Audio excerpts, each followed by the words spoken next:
So, this happened to me in the southwest Michigan area.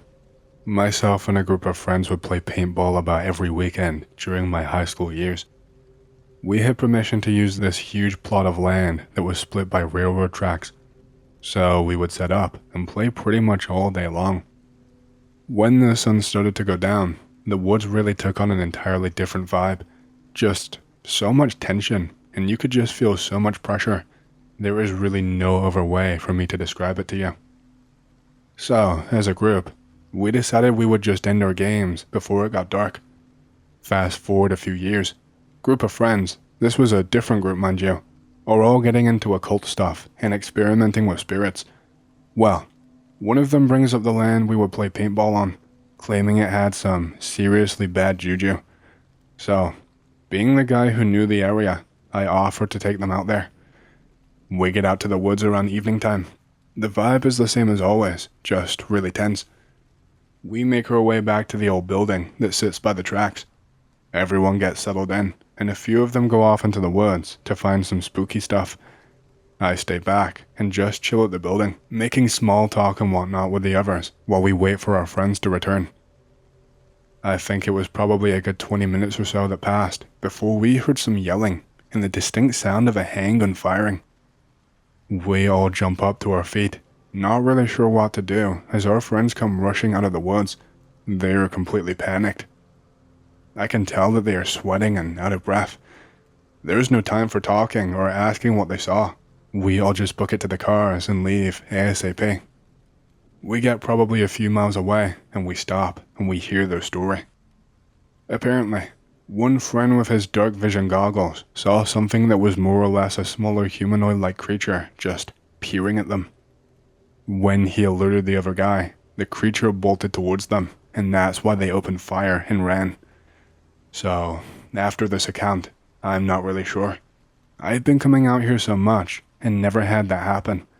So, because I was skeptical of the story at the very least, I decided to head back there the very next weekend. I don't know, I thought maybe it was a elaborate prank that they were playing. So, I head back to the spot. I get there at like 11 p.m. It's dark and it's spooky. I do not leave my car, and I just sit by the entrance of the property. I roll down my window and try to talk to whatever it is that my friends have experienced. I just spoke out loud to the woods like a weirdo and called out to it basically. I remember more or less taunting it, and once I had my fill, I drove off. By this time I lived a good hour away, and I was heading home. As I pull up and turn on the road, I get perhaps 20 feet down when I get slammed with this pain in my lower stomach. It was the feeling of like someone's hand just pulling my guts is the best way I can describe this feeling. My radio goes off, my dash lights go dim, every window in my car just goes frosty. I drove for a good half an hour and then everything just stopped. All of the lighting came back on, the radio returned, the pain in my gut just stopped. I was really relieved, to say the least. I make it home and I feel much better. My grandma is a night owl, so she is up in the kitchen making tea or something. I go and sit at the table, and I am chatting with her. A few minutes go by, and I feel that tension from the woods once again. I am playing it cool in front of my grandma, and I just continue to chat. This next part still has me messed up to this day. So, Grandma is in the kitchen. Behind her is a glass door leading to the garage. So, as she is going about her kitchen, she moves out of the way of this door. In the door is standing a tall, red dark brownish skinned man, and it's this smiling man-like being. He's just standing there. The smile was ear to ear, and it was just this grin of pure malice. I about shit my pants. He vanished just as quickly as he appeared, however, and he was gone when she turned back. I excused myself and headed to bed. I spent that night praying and doing protection rituals, really just whatever the hell I could do because I was just so scared. I still don't know what the hell that was, but I do not mess with that land anymore. I have not had another experience with said smiling man either. I'm not sure whether this was the thing that my friend saw in the woods, if it maybe followed me back after I taunted it. I'm not quite sure. I haven't spoken with them about it since it happened. Reading all of these spooky stories reminded me of a story that my dad told me once. So, my dad was driving with friends through the middle of nowhere, eastern Washington, on the way to Seattle. He suddenly sees an old Native American woman on the side of the road. Bear in mind, they are the only car out there, and they have not seen so much as a house in 30 miles. Being good Samaritans, they stop and offer her a ride. The old woman does not say anything, but gets in when they open up the door. Immediately, the whole interior starts to stink, and I'm not talking like normal body odor either. It smells like rotten fish and all manner of nastiness. Still, they couldn't very well kick her out again right after they had just picked her up. That would be rude and also kind of awkward. So they just gritted their teeth and rolled down the windows and drove away. About an hour later, Dad always said it felt like an entire eternity had passed. The old woman taps on his shoulder and he pulls over. At this point, they are still in the middle of nowhere. If anything, they are actually further away from civilization than before. My dad and his friends are sort of concerned, thinking maybe she has dementia or something, but they are also just relieved to be free from the smell. And at any rate, they are not about to force her to get back in with them. I mean, she's a grown woman. She can make her own choices, so they drive away. After another hour, they reach a tiny little town, basically just a gas station and a diner. While Dad is fueling up, his friends go into the store and start chatting with the clerk. He's a nice guy, very talkative. Clearly he does not meet a lot of new people, and this is something of a treat for him. After a while, Dad's friends tell him about the old woman, thinking maybe he will know who she is and whether they should call the sheriff or something. The guy gets very quiet and all of a sudden tells them he knows who the woman is. Apparently, the Native Americans around there have a legend about the spirit. She was a guardian of a particular lake that used to lie a ways out on the prairie. The Native Americans made offerings to her, and in return, she allowed them to access the water during times of a drought. During the 30s and the 40s, there was some big irrigation project that ended up draining the lake. Now the spirit is doomed to wander the countryside forever, looking for her lost home. Supposedly the reason that she stinks is because that's what the lake bed smelled like when it dried up. The clerk finished by telling them it's good they did not run into her at night when she forgets herself. But when they ask him what he means, he just refuses to elaborate.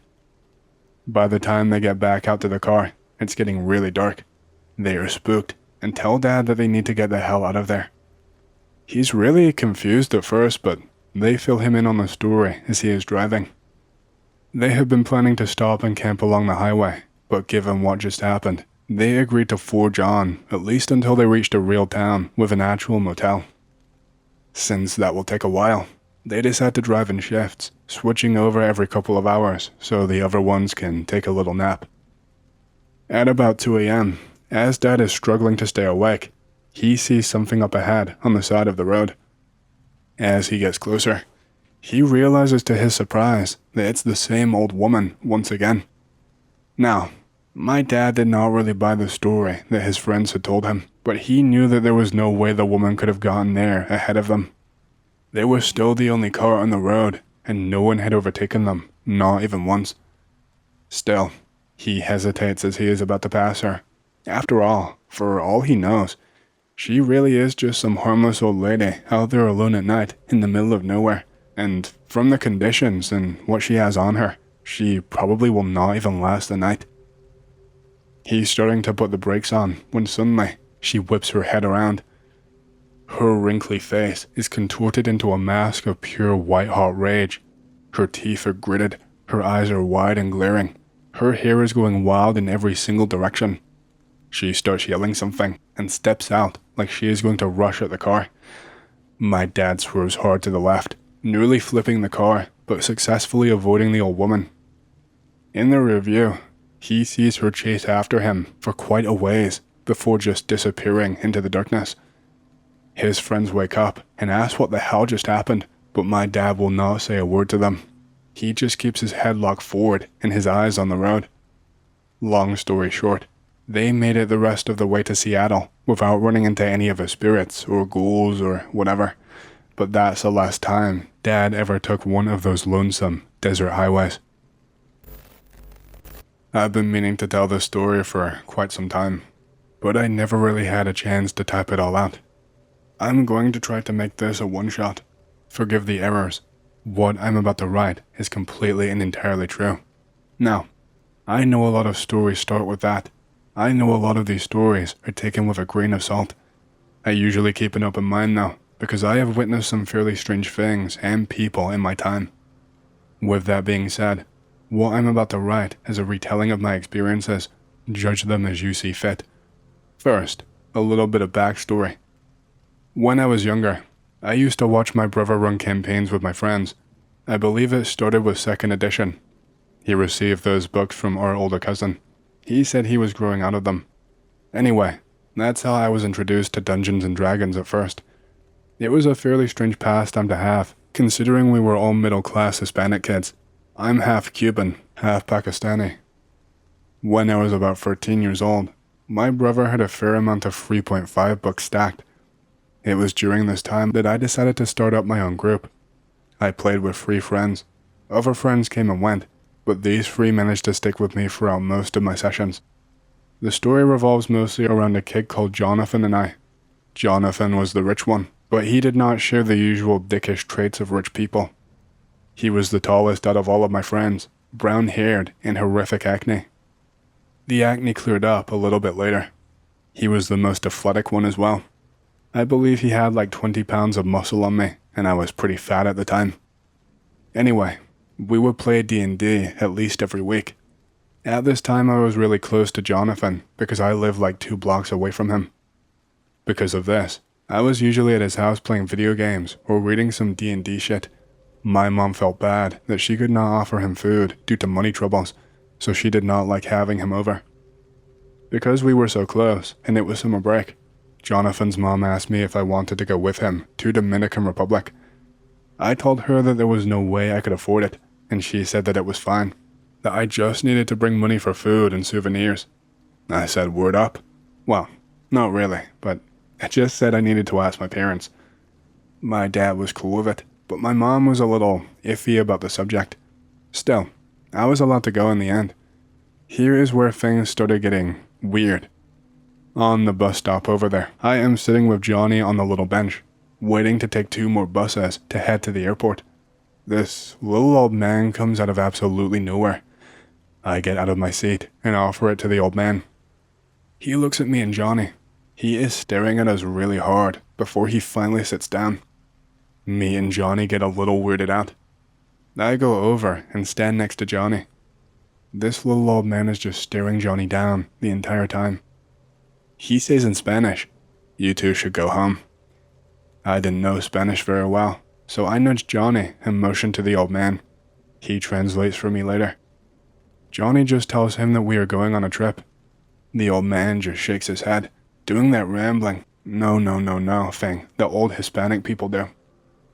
He starts edging away from us on the bench, still rambling quietly to himself. Now, this guy did not look deranged. He looked generally well-kept, and he was wearing a tan button-up shirt and nice pants, but he was acting incredibly strangely.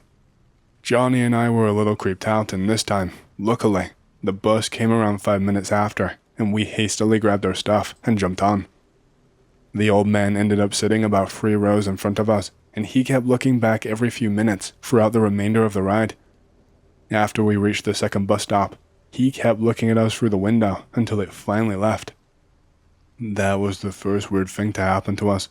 Sometimes I wonder if it was just some crazy bastard or an actual sign. I think he may have thought that we were gay, to be honest. Old Hispanic people hate gay people.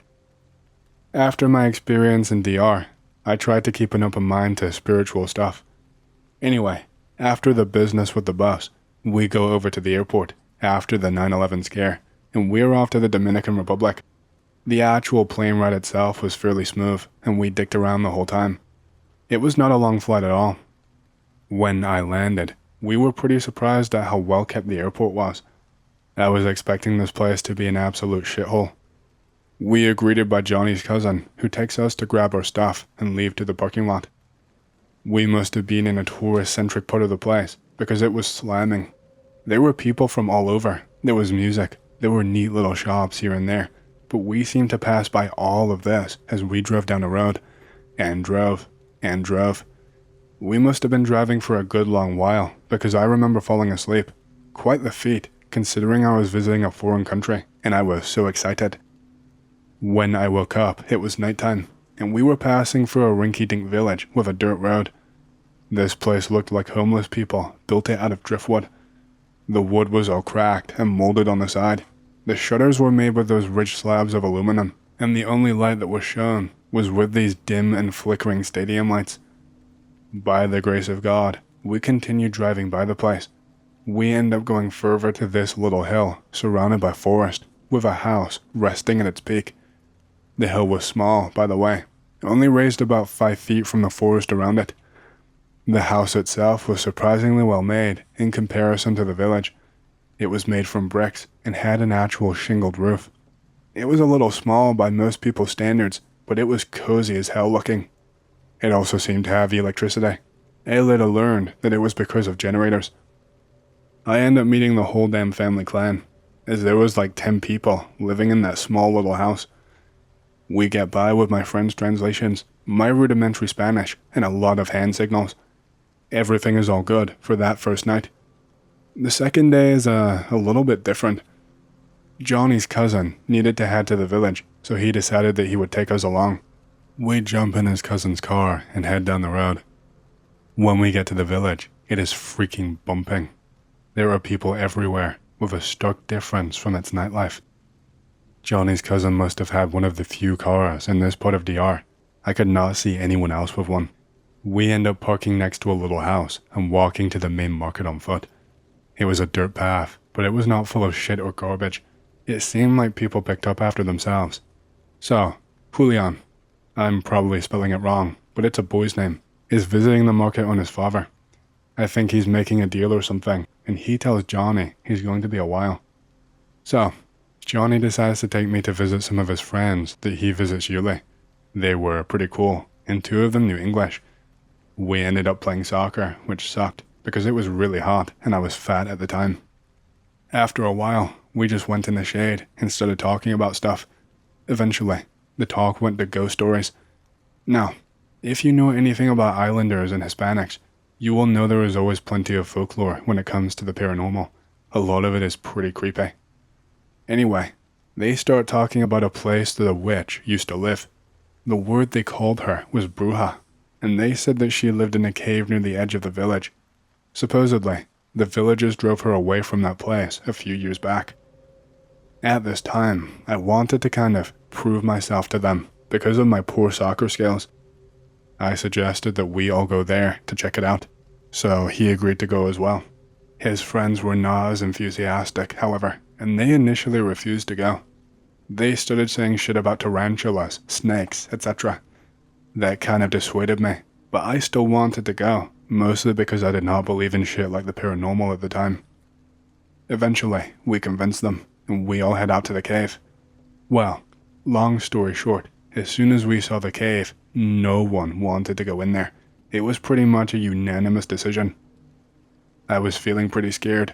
I was and still am an absolute pussy. So I was looking around for any snakes or spiders. When I turned to look at a bush, I saw a woman standing against a tree and facing us. I could not see her face or bottom at all, but she was extremely shapely. She was wearing what looked like a dress with her stomach exposed. I remember that she kept rubbing her pelvis. It was a very slow and inviting gesture, which in my youthful mind got me quite interested. Brother, really? Really?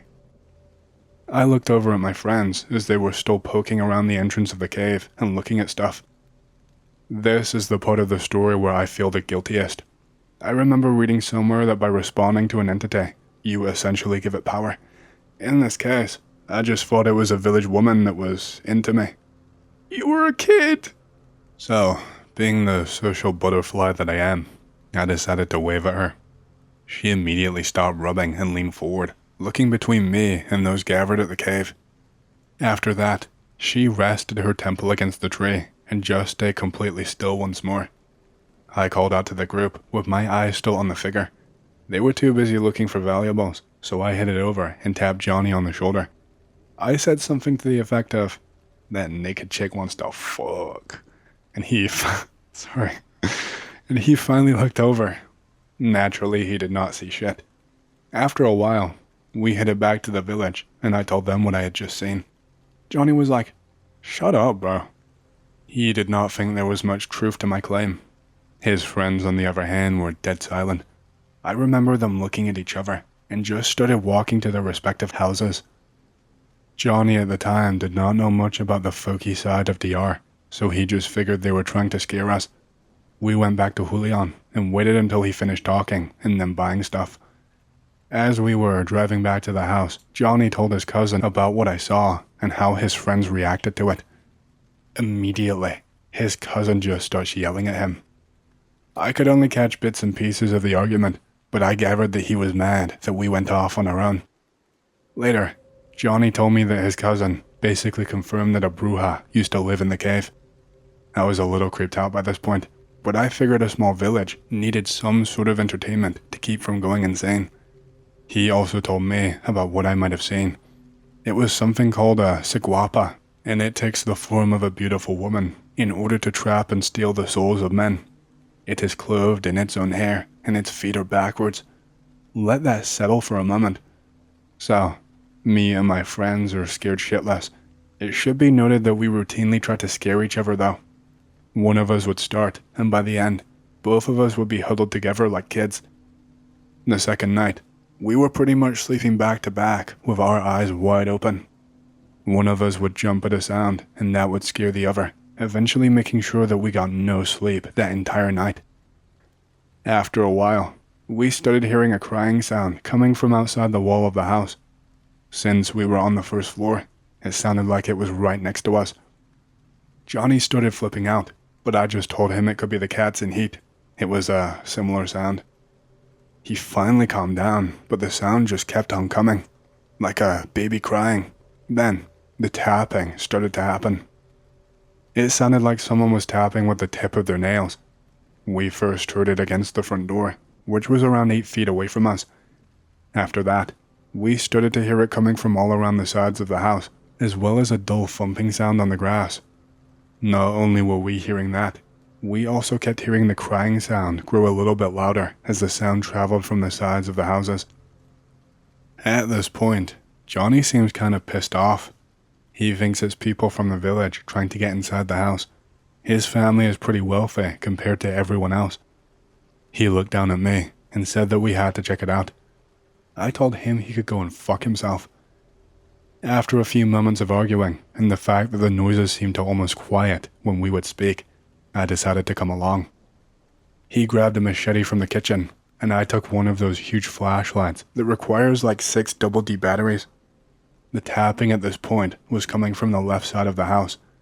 After we braced ourselves, we charged out of the front door and just started sprinting alongside the walls of the house. My flashlight was pointed out to make sure that we did not trip on anything. Johnny was not yelling, but he was pretty loud and just spouting off threats randomly. We end up doing a full circle around the house and we do not see anything. When we get back to the front door, we hear the thumping sound coming from the dirt road between the 2 clearings of trees.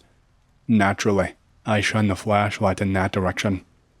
It's still difficult to describe, even to this day. It was the shape of a woman, but all the enticing curves it previously had, they were completely gone. It was staring right at us as it crossed the dirt path, and the features of its face were quite clear. It had no eyes, just black where they were supposed to be. I think it had a nose, but I did not pay much attention to it. Its face was very skinny and long, with a mouth that was almost tube-like, as if it was just a circle plastered on its face. I can't really explain it well, because its head was always facing in our direction. Its body was covered slightly by its hair, which easily reached the ground in length. The most unsettling thing about the Ciguapa was the way it walked. Its feet are backwards, so it has a very distinct way of walking. It walked forward on the tip of its toes, then the middle of the foot, and then the heel. This caused its body to lurch forward with each step in a very fast and jerking manner. It crossed from one line of the trees to the next, crossing the dirt road as it stared at us. It kept its eyes right on us until it eventually disappeared into the forest. I don't know what madness overcame us as we watched it, but it was like we were just frozen in place. I shined the flashlight as it walked, but I was completely unaware of doing it. I remember getting grabbed by Johnny's aunt and getting yanked inside. After she yelled at us for waking the house up, we told her what happened. She immediately started crying and praying. When the rest of the family came down to see what happened, they started praying as well. At the time, I just felt numb, and I was not aware of the fact that both Johnny and I urinated ourselves. After we had changed, we brought our blankets into Johnny's aunt's room and slept with her and his uncle. We were not allowed to leave the house without Johnny's uncle and cousin at the same time, who were both armed with machetes. We did not leave this house though. When we heard the crying the next night, Johnny just closed his eyes and told me to go to sleep. I couldn't. I slept through another night of crying and tapping. When it was time to head back home, I made sure not to look into the trees. After we got back to Miami International, my dad picked us up to take us back home. I ended up telling him about what we saw. I wanted him to say that we were talking shit, honestly. I wanted him to just completely dismiss it.